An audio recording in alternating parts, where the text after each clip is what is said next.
So I had mentioned yesterday what I've been working on recently, which is how do you get business leadership on board? And here's what I think the problem statement is. Great CEOs and board directors know how to run great companies. They're fearless about insisting on process excellence, whether it's sales pipelines, forecasts, product market fit. They even have the confidence and intuition to do things like firing the top salesperson because they know that principles, process, repeatability are more important than any one individual. And yet, some CEOs are much less confident about holding R&D accountable. So we treat it like a black box. And I love this phrase. When things go wrong, I don't know why. When things go right, I don't know why. So better just leave it alone than to meddle with it and have it blow up. And so my claim that I'm making now is that you don't have to be a technologist to hold R&D accountable. The same sort of intuitions that made you successful in sales, marketing, operations, or finance can be applied to R&D. So this is, I mentioned yesterday that I had the opportunity to present to 100 CEOs of software companies to make the case for DevOps. This is not what I presented to them. In fact, my first turn at bat was to 50 software companies, CEOs, ranging from $100 million revenue to $2 billion, and I don't think I did that well. In fact, Chris O'Malley, CEO of Compuware, a $1 billion software company, took me aside and said, "Gene, you really blew it. They totally didn't get it." And I am so grateful that he's been kind enough to coach me, along with Joe Payne, CEO of Code42, and work with Kirsten and me to teach us how to communicate better with CEOs. Kirsten introduced me to a fascinating model that I think is very useful in terms of framing our challenge. So this is a post from Ben Horowitz. He's the famous he's the founder of the famous investment firm Andreessen Horowitz. And there's a famous blog post that talks about, he also wrote this book called The Hard Thing About Hard Things. But he also wrote this famous blog post about the ones and the twos. So in this post, he describes for their founding companies, they categorize the founding CEOs as either ones or twos, and saying that you really need both, but they really favor the ones. So the ones are the product visionaries, right? They love gathering information, they love the strategic planning process, they love ideation, they love creation, and so the archetypes for this I think would be like Elon Musk, Steve Jobs, and so forth. On the other hand, we have the twos. The twos love process excellence. They love holding people accountable. They love sales calls, budgeting, right? Now, they love all those things. They maybe create processes. And so those are the twos. And in my mind, in this community, we are like the ones. We are the ones who see a better way. And often the people that are in our way are the conservative leadership, the orthodoxies, the people who are really trying to enforce status quo. So for years within the program committee, we've searched for the right person who could teach us better how to understand the twos with the goal of better to be able to communicate with them, influence them, and in the worst case, survive their opposition. We debated this endlessly within the program committee for months. But when one person's name came up and their background and skills we studied, something really interesting happened. Everyone on the program committee was super excited. And I think it's because of his unique background. Someone who has a computer science degree, someone who was VP of sales at CA and is now a CEO of a billion-dollar company. So in various parts of his career, he has both been a one and a two. And this person is Chris O'Malley, who I feel has so many important things to teach us. He's someone that I've learned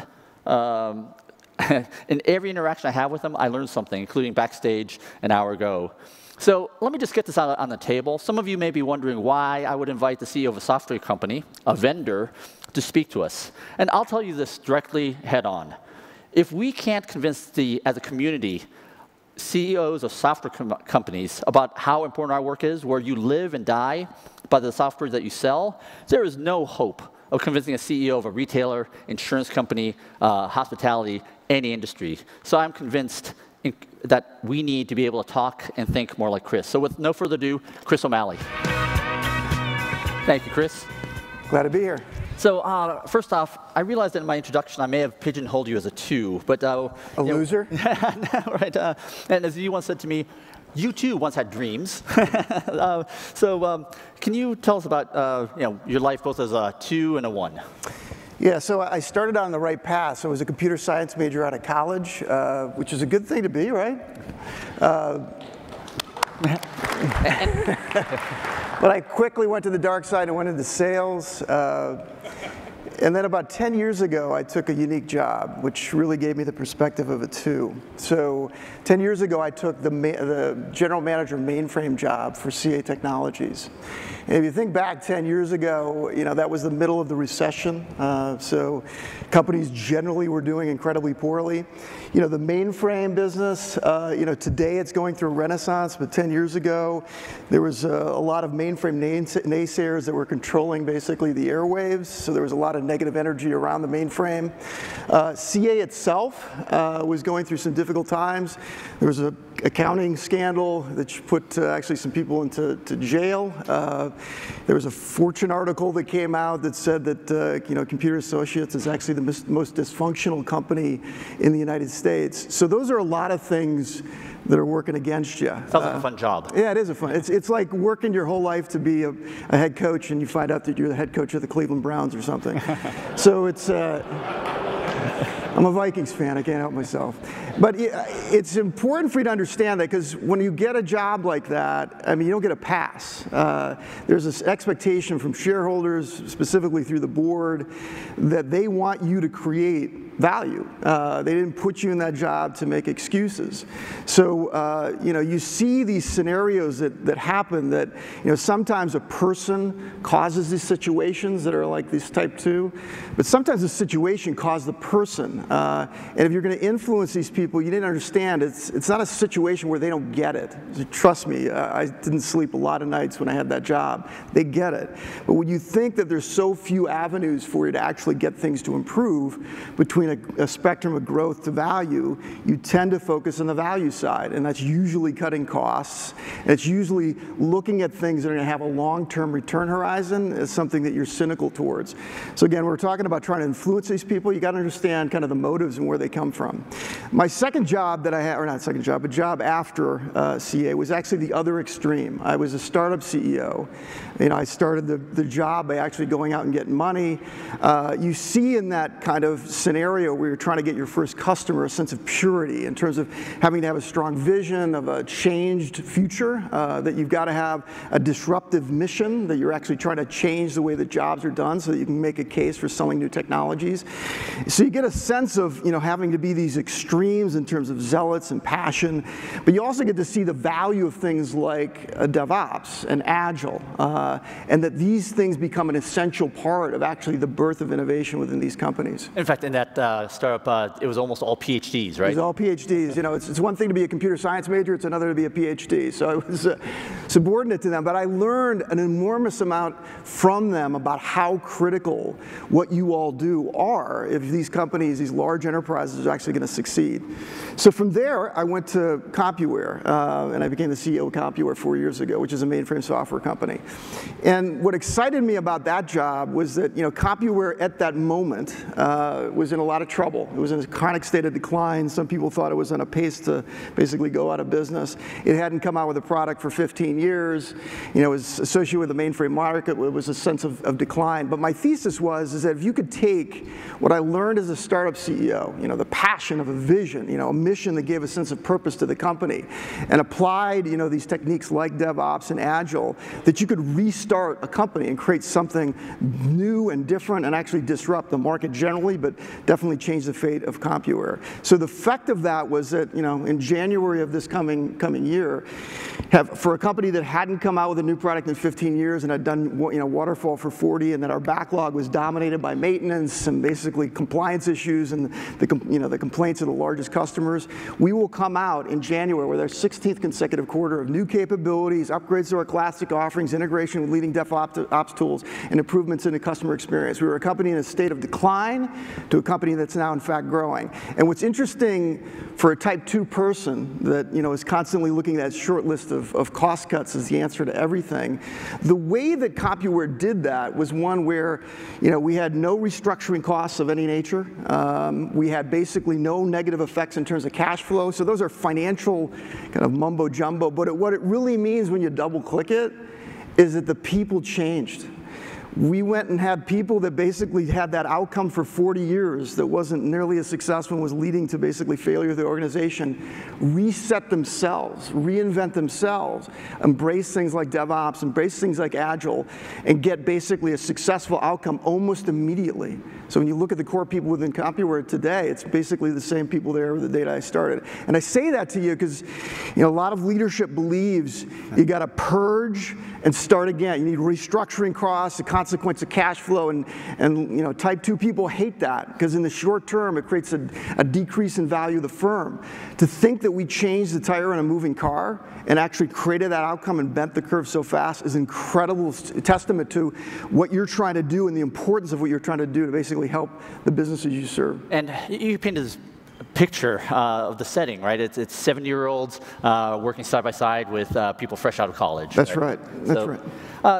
So you also told me something very surprising, and this is actually resulted in the way I talk about DevOps. I mean, I've changed that. You said DevOps people talk about things that business people don't care about.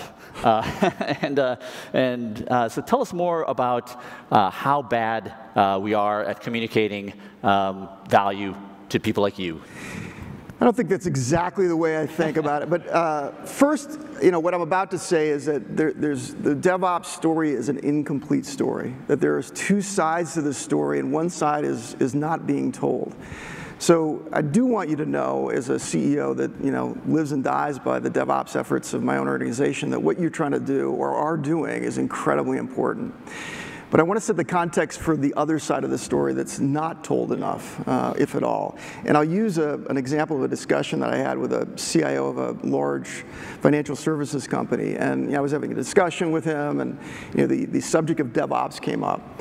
And he got a little bit upset. Actually not a little bit upset, really upset. And his perspective on it was that I'm tired of people coming in my office and talk about improvements of a release frequency, that MTTR is getting better, that less and less bugs are going into the wild. Oops. When those things are placebos in the eyes of our customers. And his point that he was making is that the ideation, the ideas, are as important as how you do it. And they have to be made in balance. And you've probably heard in the course of these few days of change of mindset and being product-minded rather than project or something like that. And that doesn't mean that much to me, but I want to kind of double-click on this idea of ideation because it's important for you to understand it. So one of the greatest successes in this modern digital age, obviously, is Amazon, and Jeff Bezos is amazing.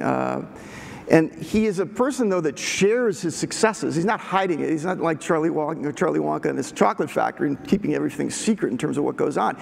He shares the ways that make Amazon different. And a couple years ago, as a letter to the shareholders that he wrote as part of his annual report, he talked about a bunch of things that makes Amazon different. But the first one he talked about was customer obsession and how important that is to what's made Amazon what it is today. And he goes, what's amazing about being obsessed about customers is that customers are always wonderfully and beautifully dissatisfied. No matter when things are good and they think things are all right, there's always something more that they want. And your earnestness to try to understand those things will drive you to invent on their behalf. And that cycle, that virtuous cycle of being better at building customer experiences, customer journeys, eventually will separate you from your competition. So it's incredibly important, just as you're trying to do all these efforts to improve throughput, quality, velocity, efficiency, that you counterbalance that with the discussions about what ideas you're harvesting and finding and turning those into deliverables that are actually making a difference to your customers. You had this great Beatles analogy to describe that partnership. Tell us about that. Yeah, so internally at Compuware, I talk about product management and engineering. Both report actually directly to me as CEO, as Lennon and McCartney. That the two of them have to challenge one another. The ideation side of it needs to challenge the efforts of engineering to get the sequence of getting those ideas to market in a quality state as fast as you can and get more and more throughput. The ideation side is we got to have awesome ideas, not maintenance, not compliance stuff, but awesome ideas that are going to transform, the company in the eyes of our customers and the market generally. So you need those two to kind of make sweet music together, but they also got to fight. That combativeness, as Lennon and McCartney had when you didn't see the music, when they were sitting in the studio, is important for both of them to escalate in their efforts. And when you think about these type 2s and trying to change their minds, there's not a pill you can give them. I mean, they're sitting there thinking about how do I create value, and almost always the short list is on cost cutting. So you, in partnership with product management, needs to start becoming storytellers. And at Compuware, what we do is every 2 weeks, at the same time every 2 weeks, we do a town hall. And in that town hall, if you came and listened to it, you're going to hear product managers talking about ideas that we've harvested, that we're fashioning into deliverables that make a difference, and how customers are reacting to it. We're showing the fact that we're evolving, the products that we have to nail the jobs that our customers are trying to do. You are also hearing engineering, talking about their progress and basically throwing out constraints and getting the flow of work to go faster. And they're saying it in authentic ways. We're not just everything's wonderful and beautiful. I mean, they're talking about the good and the bad and the ugly. There was times when we had significant quality issues, but we put it front and center and we worked it through. And if you listen to those discussions every week, it gives you a sense of two things that are really important in trying to kind of tune into these type 2s. One is you're showing them efficiency, right? You're showing you're changing a tire and moving a car because you're a culture that's constantly looking at constraints and trying to think about how do I improve them? How do I get them faster? How do I get the throughput to be better? Which is music to their ears, right? I mean, that's greater return from the assets within the business without adding more to it. But you're also showing them something that's equally important, which is resilience. All these ideas that are coming in are allowing the company to bob and weave and always have the days matter in terms of better serving customers. And that's critically important because as much as these type 2s think about, I gotta cut costs, I gotta make these decisive decisions as to what we're gonna do, they also fear making a mistake. What if they make a huge decision and they can't unwind it? And they put the company into a cul-de-sac? That scares the crap out of them. I read a recent article on Business Insiders, or Business Investors, and they have this article about 50 companies that are retailers that have gone out of business in near history. And anybody that's older than 30 years old will recognize most of the names, and it makes you want to cry. And I think about what makes that happen, and to a certain degree, it's type 2s chasing profitability without thinking about resilience, and that you've got to, in the digital age, bob and weave. You got to get a little bit better, a little bit better, a little bit better. So trust me, it's not like they're oblivious to this fact. All of them have cell phones. All of them see that shopping malls are closing. All of them shop on Amazon. They get that side of it. They just don't know how to get that to happen within their own business. So this 2-week cadence, or whatever cadence you have, where you've got Lennon and McCartney, and I'm talking about it like it's one person or two people. It could be organizations. But giving that messaging, throughput, and efficiency, along with taking these ideas and keeping us in this resilient state, is something that over time, it may not catch them in a moment, and they might not have this epiphany, but trust me, they're getting beat on by boards, they're listening to McKinsey and Bain, everybody's telling them they got to transform. At some point, the aperture will open, and they'll have to start learning and understanding, and it's everything that you've done up until that point that makes a spark something where you become the flywheel to take the business to the next level. So this idea of Lennon and McCartney, I think, is really important. And you need to look at it not as something that you do independent, because again, you'll look like a placebo. You're a talking head that's doing things that are different in ways that may be important to you, but not to our customers. You need that partner, that ideation person, to basically give you those stereo sound that makes people that are, both type 1 and type 2 start to listen to you. So let's talk about the scenario, and I love the analogy of Lennon and McCartney. So what if I'm the Lennon and I can't find any McCartneys. Like, what advice do you have? And you had something about passion explorers. Yeah. So, you know, I'll digress just for a minute because I think it's important, because it teaches you about the headwinds you face. I mean, you're trying to be, you know, you're trying to help your company go on a journey. I mean, it's a revolution. I mean, like to steal from the Beatles. You're trying to do something that's pretty heavy lifting. And it's always important to appreciate how hard it is to do what you're trying to achieve, because you got to have will and you got to have courage, and it's kind of got to measure up to, you know, what you're up against. So I digress for a second, but I think it'll be helpful. So there was somebody that presented to me at one point, and they showed this slide, and the slide had GDP divided by hours worked in the United States over the last 5 years, and it was flat.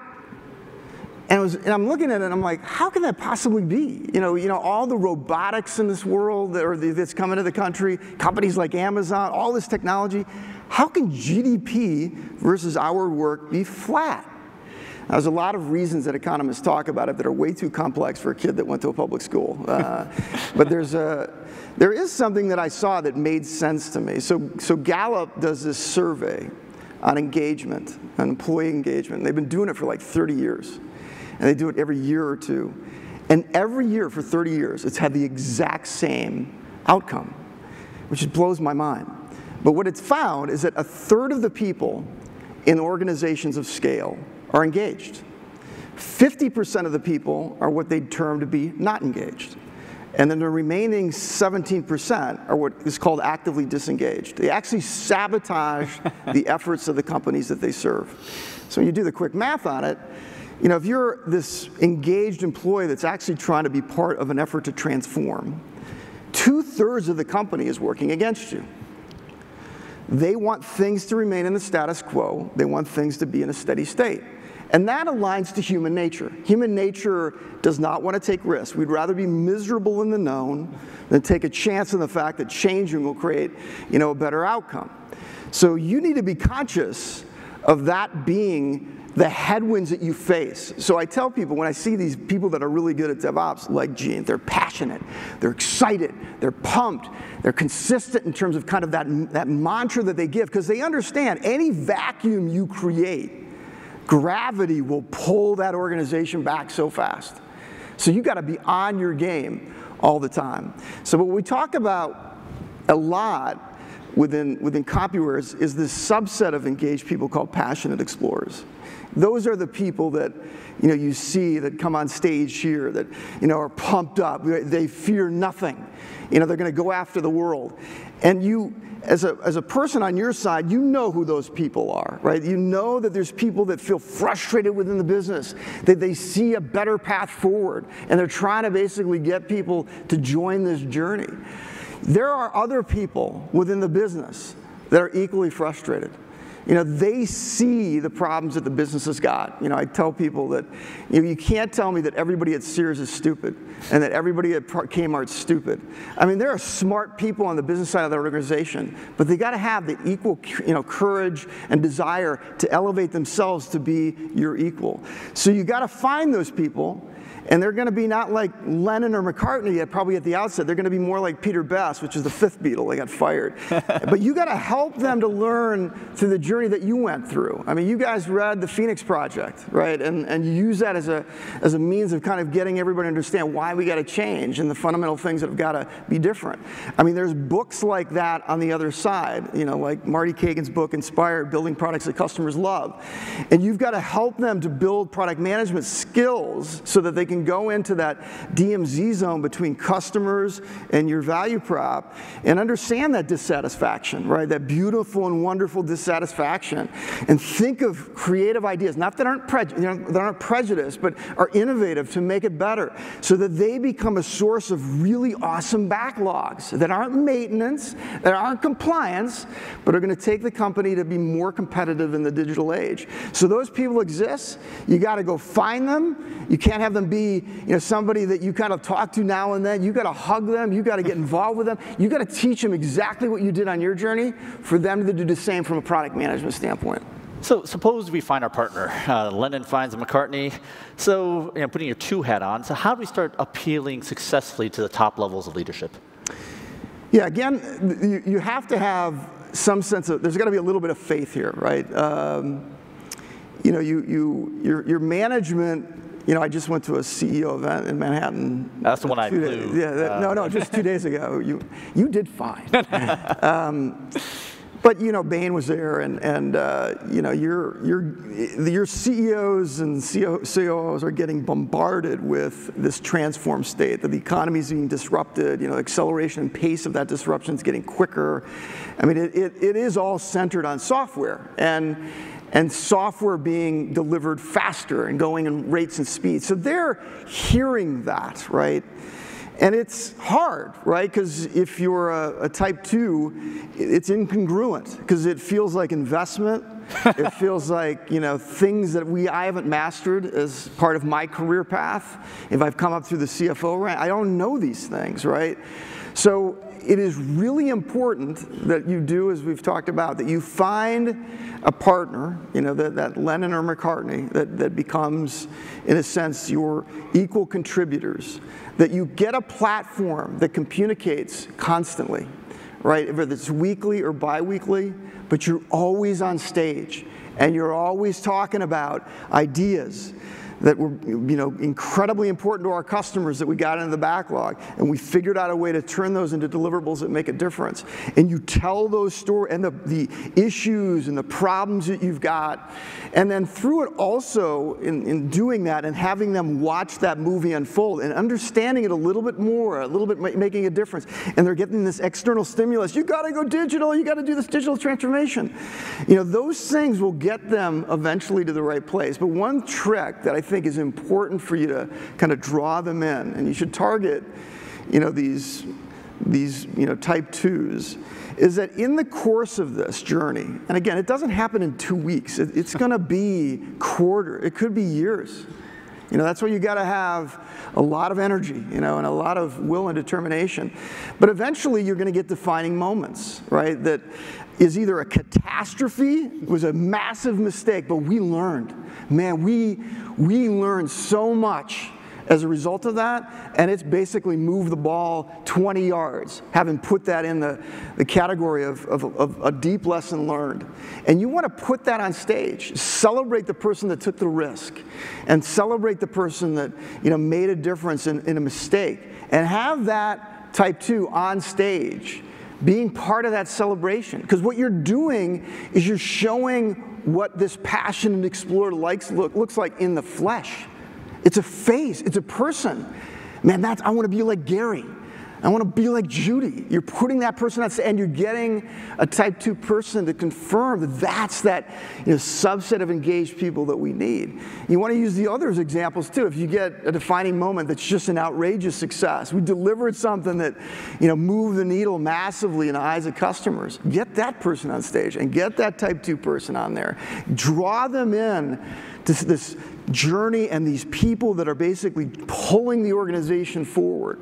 So it's a long road. There's no silver bullets. There's no drugs you can give these people. But you've got a set of chemistry, both macro, right, and all these things that they're being told by McKinsey and Bain and Boston Consulting Group. You've got to show that you're changing. You're working on efficiency. You're working on resilience, and eventually, it'll happen. I mean, trust me, that spark will occur, they'll engage, and you'll look, 5 years from now and see, you can directly correlate with what you're doing right now to, making your business turn around. Yeah, do much better. One of our conversations, you said it's like Horton hears a who.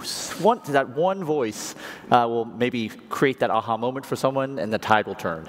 Yeah, and I think, what's interesting, I've lived in the kind of the old enterprise software world with large enterprises, and especially over time, the secrecy of it all is like we don't talk to the press, we don't talk to anybody, and that's terrible. Because the leaders that are in this room, being a leader is lonely, and it's scary, and you got to come out pumped up, and you got to look like you got no fear, and you got to have courage. And part of the means by which you kind of regather yourself if you stumbled and have made a mistake, and I'm sure you've all been in this mode where something bad happened, and those 2/3 of the organization that are either not engaged or actively disengaged seize on it and say, "Oh my God, I told you, we shouldn't change. We should keep it doing it the old way."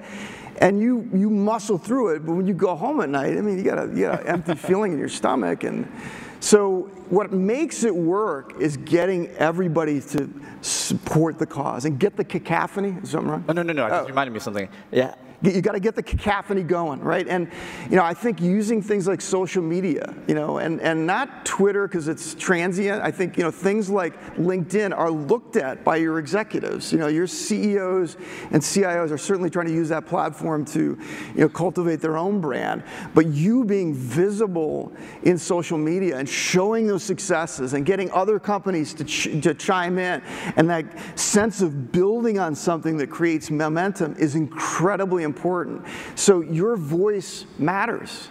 I mean, what you have to say matters. Contribute to that conversation publicly, not just to, your buddies at lunch. I mean, those are important things in terms of getting, this thing to move. In fact, I want to acknowledge something that you had said that actually changed the programming for this morning. And you said, show the CEO is excited about a different way to engage with the customer, right? That would actually genuinely excite them. And that's why we actually had Alice Rea from Kaiser Permanente, where they're actually working on a dramatically way to re-engage and what patient care could look like. So thanks for that. That's why Alice went before you. So what do we do when we're getting started? And I'm putting your two hat back on. How do we get people like you not to kill the program when we're 80% through? Yeah, and I think, you've got to, it goes back to what I've said. I mean, you can't, in the moment, fix a situation like that. I mean, if you've been quiet about the effort and it's been a skunkworks project, and then you get to a decision point and you had a bad quarter or something bad has happened, which gives the type 2 a very short list of what to do at this moment in time. I mean, you've created a trap that's very difficult to get out of. So it's everything that you've done through the course of time before that moment occurs that creates the greater degree of likelihood of a successful outcome. In business, no matter how good you are, there is good luck and there is bad luck, right? It's just the way it works. And it's a game of luck to a certain degree.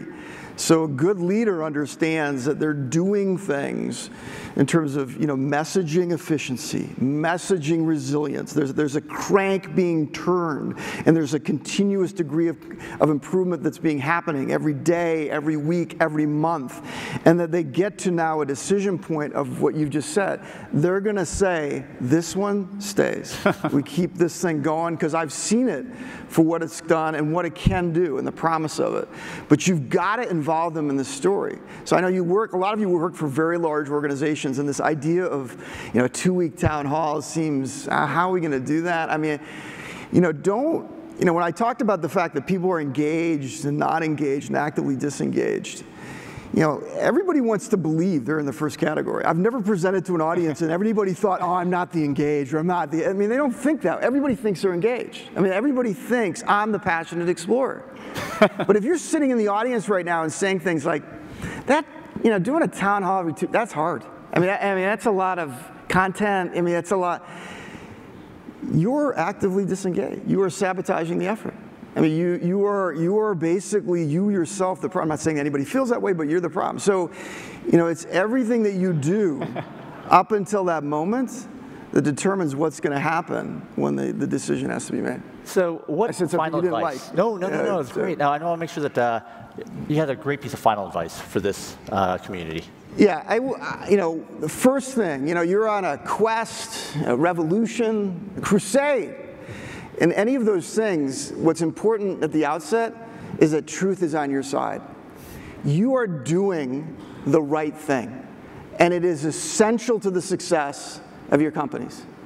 So get that in your psyche, get that in your mindset. It is crucial that you come from a disposition of courage, because things will go bad. You will fail. I mean, it's part of getting better is failing. But you need to know at your heart that you're doing the right thing. And as a CEO of a company that went from a nosedive to turning itself around and now creating growth in ways that investors look at as being extraordinary. If somebody asks me the question how we did it, core to it is DevOps. Core. Could not have possibly done what we've done at Compuware without DevOps and Agile methods. Impossible. So have that in your mind all the time, even when you're lonely and things got bad and you had a bad day. Second thing is you need an alter ego. You're only half the story. You need your McCartney, you need your Lennon, you don't need Peter Best. You need somebody who's your equal. And help them to paint a collective story. As much as you need them to make you successful, right? That they're an advocate for the fact that what you've done is a means of taking these awesome ideas we've got and turn them into deliverables that make a difference. And they need to have you give the support to them, that you're giving them a way to iterate, to experiment, to learn things, never go down a cul-de-sac, always going maybe on a meandering path, but we're always getting to a place where customer sat is getting better. Engagement is getting better. So that's second part of it. The third thing is you got to talk together. You got to communicate, that message as an ongoing storyline, and promote in this mindset an idea of efficiency. I mean, that plays to the type 2, but also resiliency. They may not be able to take that leap to innovation because that's just a bridge too far, but they do understand resiliency because they fear making the wrong decision. And you're giving them a way to basically give a net that if they do make the wrong choice, they can back out of this cul-de-sac and take it on a different path.